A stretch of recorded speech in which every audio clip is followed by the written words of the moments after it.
Nous sommes très satisfaits de cette rencontre parce que nous sommes venus à la source de la sagesse.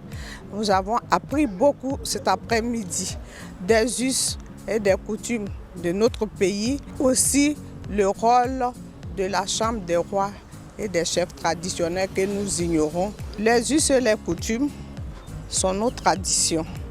Et on nous dit généralement que quelqu'un qui n'a pas de culture, qui n'a pas de racines, est quelqu'un de perdu.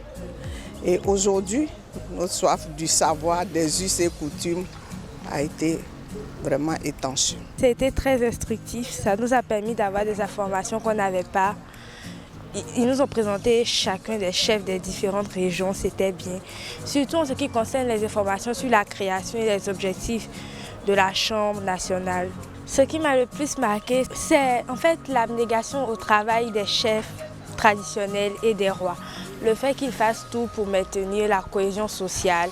Ils mettent leur vie à part pour pouvoir aider leur communauté. Ils ont un rôle essentiel dans la cohésion sociale de la Côte d'Ivoire. J'ai trouvé que c'était une très belle rencontre parce qu'au début déjà même j'étais réticente. Je me disais qu'est-ce que c'était déjà la Chambre nationale des rois et des chefs traditionnels. Mais en venant ici, on a appris beaucoup de choses. On a appris énormément de choses sur le rôle de la Chambre des rois et des chefs traditionnels.